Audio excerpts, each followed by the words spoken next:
Hi friends and families எல்லோரும் எப்படி இருக்கீங்க? நல்லா இருக்கீங்களா? நான் ரொம்ப நல்லா இருக்கேன். கண்டிப்பாக நீங்களும் நல்லா இருக்கீங்கன்னுட்டு நம்புகிறேன்.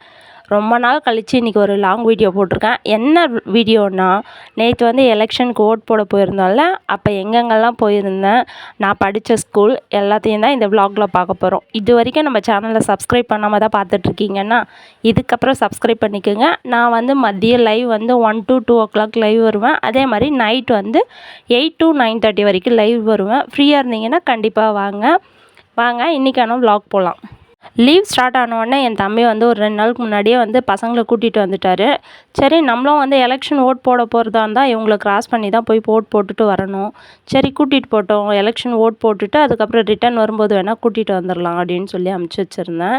அப்புறம் பார்த்தா என் சின்ன பையன் பாருங்கள், ரொம்ப நாள் பார்க்காத மாதிரி வந்து கட்டி பிடிச்சிக்கிட்டு கொஞ்சம் நேரம் கிஸ் எல்லாம் கொடுத்துட்டு அப்போ தான் எழுந்து வராங்க. மார்னிங் என் தம்பிக்கு கால் பண்ணிவிட்டு, நீ எதுவும் சமைக்க வேணாம், நான் சமைச்சு எடுத்துகிட்டு வந்துடுறேன் அப்படின்னு சொல்லிட்டு கால் பண்ணி சொல்லியாச்சு.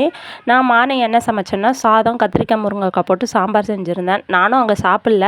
சரி ஓகே இங்கே வந்து சாப்பிட்டுக்கலான்னு பார்த்தா அவங்க இப்போ தான் தூங்கி எழுந்திரிச்சு வராங்க. இவங்க ஓட் போட லேட் ஆகும்.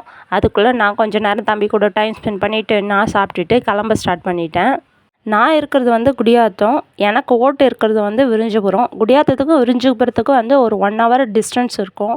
நான் வந்து இப்போ அம்மா வீடு இருக்கிறது வந்து கேவிக்குப்பம். இந்த 2த்துக்கும் இல்லாத சென்ட்ரலில் இருக்கிறது தான் எங்கள் அம்மா வீடு.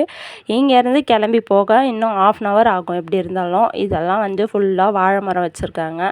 என் தம்பி நான் கரெக்டாக கிளம்புற நேரத்துக்கு பூ வச்சுக்கா அப்படின்னு சொல்லிட்டு இருந்தான். நான் மேக்ஸிமம் பூவெல்லாம் வச்சுக்க மாட்டேன்.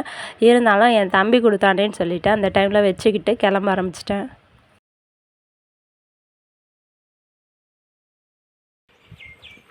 தேங்க்யூ. எப்படின்னா நானாக பூ வாங்கி வைக்க மாட்டேன். எனக்கு யாருன்னா வந்து இந்த மாதிரி கொடுத்தாங்கன்னா நான் வேணான்னு சொல்ல மாட்டேன்.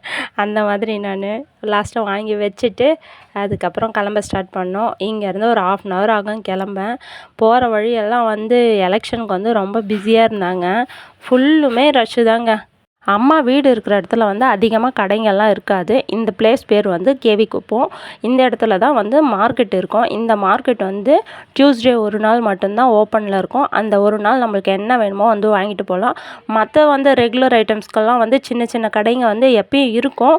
நம்மளுக்கு எல்லா பொருளும் தேவை அப்படின்னா வந்து அந்த ஒரு இடத்துல மட்டும் வந்து டியூஸ்டே டைமில் வந்து கண்டிப்பாக வந்து எல்லாமே கிடைக்கும். அதுக்கப்புறம் கொஞ்சம் தூரம் ட்ராவல் பண்ணிவிட்டு வந்துட்டு ரொம்ப வெயில் அதிகமாக இருந்துச்சு. ரொம்ப டைம் கூட இல்லை, 11:30 தான் டைமு. 11:30க்கே சரியான வெயில் மண்டையை பொளந்துட்டு இருந்துச்சு. அதுக்கப்புறம் ஒரு இடத்துல வந்து ஸ்டாப் பண்ணிவிட்டு ஜூஸ் குடிச்சிட்டு ஒரு 10 நிமிஷம் டைம் ஸ்பெண்ட் பண்ணிவிட்டு அதுக்கப்புறம் தான் கிளம்புனோம். ஏன்னா குழந்தைய வேறு கூட்டிகிட்டு போனோம். அந்த 11:30க்கு அவ்வளோ வெயிலுங்க. வீட்டு உள்ளே இருக்க வரைக்கும் வெயில் தெரியல. வெளியே வந்தால் தான் தெரியுது சரியான வெயிலுங்க. இங்கே கேவிக்குப்பம் பஸ் ஸ்டாண்ட் இது தான். பஸ் ஏறுற மாதிரி இருந்துச்சுன்னா இங்கே வந்து பஸ் ஏறணும். அதுக்கப்புறம் திரும்ப எப்பயும் போல தான் பச்சை பசேல்னு புல்வெளிகளாகவே இருக்கும். இங்கே வந்து அதிகமாக வந்து எப்படி சொல்கிறது, நல்லா வந்து இயற்கையாகவே இருக்கும். தென்னை மரம், பயிர் வச்சுருப்பாங்க. இன்னும் வந்து மற்ற டைம்லலாம் பார்த்திங்கன்னா வந்து நெல்லெல்லாம் போட்டிருப்பாங்க. இப்போ வெயில் டைம் இல்லை, அதனால் கொஞ்சம் தண்ணியெல்லாம் கொஞ்சம் கஷ்டம் இல்லை, அதனால் இதெல்லாம் கொஞ்சம் ஸ்டாப் பண்ணி வச்சுருக்காங்க. வேர்க்கடல, அதுக்கப்புறம் நெல் அந்த மாதிரி எல்லாம் வந்து அறுவடை பண்ணிகிட்ருப்பாங்க. நல்லாயிருக்கும் பார்க்கவே. ஃபுல்லுமே இப்படி தான் இருக்கும். இப்போ வந்து தென்னை மரம் மட்டும்தான் இருக்குது ஃபுல்லுமே. கரும்பெல்லாம் கூட போட்டிருப்பாங்க. நாங்கள் வந்து ரேஷன் கடைக்கு வரதா இருந்துச்சுன்னா இங்கே தான் விரிஞ்சிபுரம் தான் வந்து வர வேண்டியதாக இருக்கும். மந்த்லி ஒன்ஸ் வரும்போது கரும்பு இந்த மாதிரி ஐட்டம்ஸ் எதனா இருந்துச்சுன்னா வந்து உடச்சி சாப்பிட்டுக்கிட்டே கூட வருவோம். இப்போ வந்து எதுவுமே கிடையாது, வெயில் ஸ்டார்ட் ஆனதால். இது வந்து எங்கள் ஊர் பாலாறு இது தாங்க. இங்கே பாருங்கள், தண்ணி சேவ் பண்ணி வைக்கிறதுக்காக இப்போ கட்டினாங்க. லாஸ்ட் இயர் கட்டி முடித்தாங்க. இது வந்து எங்கள் ஊர் பாலாறு. கரெக்டாக லீவ் ஸ்டார்ட் ஆகிடுச்சுன்னா தண்ணி இருந்துச்சுன்னா வந்து எப்போனா ரேராக கூப்பிட்டு வருவாங்க. எனக்கு ஸ்விம்மிங் வேறு தெரியாது. நான் மேக்ஸிமம் தண்ணி உள்ளே இறங்க மாட்டேன், வெளியே உட்காந்து விளையாடிட்டுருப்பேன். ஃபைனலாக நான் படித்த ஸ்கூல் வந்துருச்சுங்க. அதுக்குன்னு வந்து கிமுலாம் நினைக்காதீங்க. இப்போ தான் ஒரு 15 இயர்ஸ்க்கு முன்னாடி படித்து முடித்தேன். ஆனால் ஸ்கூல் உள்ளே வந்த உடனே வந்து செம்ம ஷாக்குங்க. நான் படித்த கிளாஸ் ரூமெல்லாம் ஒன்று கூட இல்லை, எல்லாத்தையும் ஃபுல்லாக இடித்து தள்ளிட்டு மேக்ஸிமம் வந்து கட்டியிருக்காங்க. ஓகே தான். இங்கே மேல் சைடில் வந்து 6th 7th 8th வரைக்கும் படிப்பாங்க. இந்த down இறங்குனோன்னா 9th 10th 11th 12th அந்த மாதிரி வந்து செப்பரேட்டாக பிரிச்சுருப்பாங்க. நான் படிக்கும்போது நிறைய கிளாஸ் ரூம்ஸ் இருந்துச்சு. இப்போ கம்மியாக தான் இருக்குது. ஆனால் அதுக்கேற்ற மாதிரி ஸ்ட்ரென்த்தும் கம்மியாக இருக்கும். நான் படிக்கும்போது 1200 மெம்பர்ஸ் இருந்தாங்க. இப்போ கம்மி தான். சரி ஓகே. வந்த வேலைய போய் பார்ப்போம் அப்படின்னு பார்த்தா, இங்க வந்து பார்த்தா ஒரு 100 பேர்கிட்ட மேல இருப்பாங்கன்னு நெனைக்கிறேன். அதுக்கப்புறம் என் ஹஸ்பண்ட் சரி ஓகே இங்கேயே நில்லு நான் கியூ கிட்ட போனோனே கூப்பிடுறேன் வந்து ஓட் போட்டுட்டு வந்துரு அப்படின்னு சொன்னாரு. அப்புறம் ஃபைனலா ஓட் போட்டுட்டு வந்தாச்சு. என் ஜனநாயக கடமையை முடித்து விட்டேன். அப்புறம் இந்த மரத்த பத்தி தெரியுங்களா? இது ஒரு புங்க மரம் அப்படியெல்லாம் சொல்லிடக்கூடாது. இந்த மரத்துக்குன்னு ஒரு ஹிஸ்ட்ரி இருக்கு. என்னன்னா, நாங்க வந்து 11th படிக்கும்போது இந்த மரத்துக்கு பின்னாடி இருக்கு பார்த்தீங்களா? அந்த கிளாஸ் ரூமில் தான் வந்து நான் 11th படித்தேன். அப்போ 11th படிக்கும்போது பனிஷ்மெண்ட்டுக்காக நட்ட மரம் இந்த மரம். இந்த ரோல இருக்கிறத நீட்டுக்கும். அப்போ வந்து கிளாஸ்க்கு வந்து லேட்டாக வந்தாலும் சரி, ஒரு நாள் வந்து நம்ம வந்து பர்மிஷன் கேட்காம லீவ் எடுத்தாலும் சரி, அதுக்கப்புறம் வந்து ஹோம்ஒர்க் எழுதல எந்த ரீசனுக்காகவும் சரி, பனிஷ்மெண்ட்டுக்காக நட்ட மரம் இது. நம்ம வந்து எங்கன்னா அந்த மேல் சைடு சொன்னேன் பார்த்தீங்களா? அந்த மேல் சைட்லேருந்து தண்ணி எடுத்துகிட்டு வந்து கொஞ்சம் கொஞ்சமாக ஊற்றி வளர்த்த மரம் இது.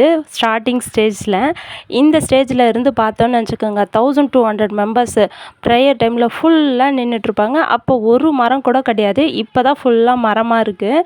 இது வந்து ஒரு முக்கியமான பிளேஸுங்க. இங்கே தூண் இருக்குது பார்த்தீங்களா? இந்த தூண்லலாம் நிறைய வந்து ஓடி பிடிச்சி விளையாடி எல்லாம் இருக்கும். ஸ்கூல் பெல் அடித்தா கூட சரி இங்கேருந்து எழுந்தே போக மாட்டோம். என் ஃப்ரெண்ட்ஸ் எல்லாம் வந்து உட்காந்து பேசிக்கிட்டே இருப்போம். இந்த பிளேஸ் எல்லாம் பாருங்களேன். இதெல்லாம் பார்த்தாலே உண்மையாலே ரொம்ப மனசு கஷ்டமாயிடுச்சுங்க. இதுதான் 11th 12th கம்ப்யூட்டர் கிளாஸ் எனக்கு.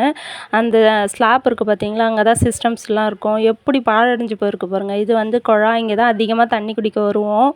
இது வந்து மதியம் லஞ்ச் வந்து சாதம் போடுவாங்கள்ல அந்த பிளேஸ் இது. இது இடிச்சிட்டு இப்போ கட்டியிருக்காங்க புதுசா. இதுதாங்க ஹெச்எம் ஆஃபீஸ் ரூம் இது. இதுதான் நான் படித்த மொத்த ஸ்கூலும். பார்த்துட்டு ஒரு சின்ன வருத்தத்தோடு தான் வெளியே வந்திருக்கேன். எப்படி இருக்குது நான் படித்த ஸ்கூலுன்றதை வந்து மறக்காமல் கமெண்ட் பாக்ஸில் கமெண்ட் பண்ணிவிடுங்க. இப்போ வரைக்கும் சேனலை சப்ஸ்கிரைப் பண்ணலன்னா பண்ணிவிடுங்க. இதே மாதிரி இன்னொரு சூப்பரான vlogல மீட் பண்ணுறேன். Until then, Mary, Tata, bye bye, see you.